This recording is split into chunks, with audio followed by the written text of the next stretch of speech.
পূর্ণতার কাছাকাছি এসো অপূর্ণতা রয়ে গেছে। কনে সেজে অপেক্ষা করেছিলেন বরের জন্য। সে বর কনের কাছে আসার আগেই হয়ে গেলেন লাশ। 3 মাস আগে বিয়ে ঠিক হয়েছিল অমিত কুমারের।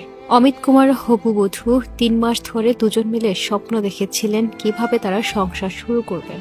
কিন্তু সংসার শুরু করার আগেই নিয়তির কাছে হেরে যান তারা। পূর্ণতার কাছাকাছি এসেও অপূর্ণতা তাদেরকে ছুঁয়ে গেছে। আজ অমিতের বিয়ে। বউ নিয়ে ঘরে আসবে ছেলে। সে অপেক্ষায় আছে মা বাবা। সকালটা ছিল আনন্দে ভরা। গ্রামের প্রতিটি গলিতে উঠোনে চাতালে যেন উৎসবের রং লেগেছিল। সানাইয়ের সুর, গায়ে হলুদের ঘ্রাণ, পিড়িতে বসার অপেক্ষায় বুক কাঁপানো উত্তেজনা সব মিলেছিল নিখুঁত এক বিয়ের দিন। আর সে দিনের নায়ক অমিত কুমার সরকার, মায়ের আদরের ছেলে, সবার ভালোবাসার মানুষ। অমিতের চোখে ছিল এক অদ্ভুত দীপ্তি, মুখে লেগেছিল বিজয়ের হাসি। আজ যে সে বউ নিয়ে ফিরবে, জীবনের এক নতুন অধ্যায় শুরু করবে। মা রাধারানী আদরের সন্তানকে আশীর্বাদ দিলেন, বললেন, বৌমা নিয়ে ফিরিস বাবা, আজ তুই আমার ঘরে আলো আনবি। অমিত সে আশীর্বাদ নিয়ে গাড়িতে উঠলেন, মায়ের পা ছুঁয়ে, চোখের জল নিয়ে। কে জানতো সে ছোঁয়া হবে তার শেষ বিদায়ের ছোঁয়া। কনের বাড়িতে পৌঁছাতে দেরি হচ্ছিল একটু, মুকুট আসতে দেরি হচ্ছিল। রাত 10টার দিকে গাড়ি বহর রওনা দেয়। গৌরীপুর পৌঁছে হঠাৎ অমিতের বুক ধরফর করতে থাকে, ঘন ঘন নিঃশ্বাস নিতে থাকে, বলতে থাকে তার শ্বাসকষ্ট হচ্ছে। চোখ মুখ অন্ধকার হয়ে আসে, ঠোঁট শুকিয়ে যায়। আত্মীয়রা চিৎকার করে উঠে, দ্রুত হাসপাতালে নাও, বর ভাইয়ের কিছু একটা হয়ে গেছে। নেওয়া হয় গৌরীপুরের এক হাসপাতালে, কিন্তু অবস্থা খারাপ হতে থাকে দ্রুতই। অক্সিজেন দেওয়া হয়, হৃদস্পন্দন নিয়ন্ত্রণে আনার চেষ্টা করা হয়। এরপর তাকে উন্নত চিকিৎসার জন্য নেওয়া হয় ঢাকার ল্যাবেইড হাসপাতালে।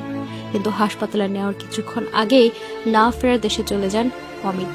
সিঁদুর পরা হলো না কনের, যে বরের জন্য অপেক্ষায় ছিলেন। বরও ফিরল না। ওদিকে কনের বাড়িতে সাজ সাজ রব। লগ্নের সময় পেরিয়ে যাচ্ছে, কিন্তু বর এসে পৌঁছাচ্ছে না।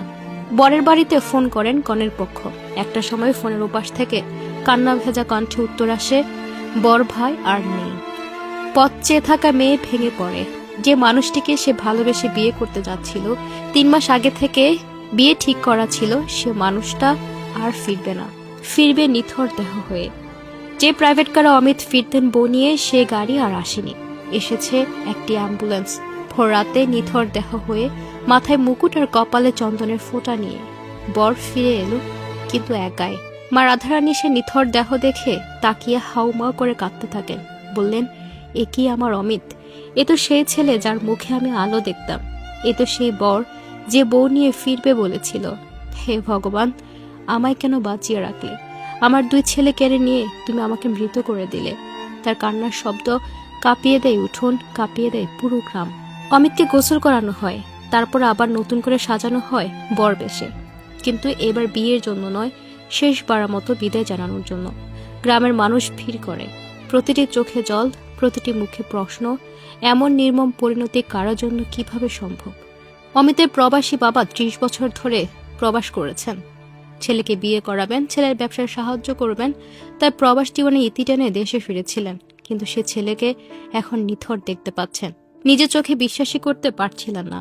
ছোট ছেলে আশিকের মৃত্যুতে মা বলেছিলেন, আমার বড় ছেলেটা আছে, ওকে নিয়ে বাঁচব। আজ সেই ছেলেকেও হারিয়ে তিনি কাঁদছেন। আমার বুক খালি, আমার ঘর অন্ধকার। এর থেকে হৃদয় বিদারক ঘটনা আর হতে পারে না। যে ছেলে স্বপ্ন নিয়ে বিয়ে করতে যাচ্ছিল, সে ছেলেই পথিমধ্যেই না ফেরার দেশে চলে যান। যে মা ছেলের পুত্রবধূর জন্য পথ চেয়েছিলেন, সে মা ফিরে পেলেন তার ছেলের নিথর দেহ। দর্শক, এ নিয়ে আপনার মূল্যবান মতামত কমেন্ট বক্সে জানিয়ে দিন। আর আপডেট পেতে আমাদের ফেসবুক পেজটি ফলো করে সাথে থাকুন। ধন্যবাদ।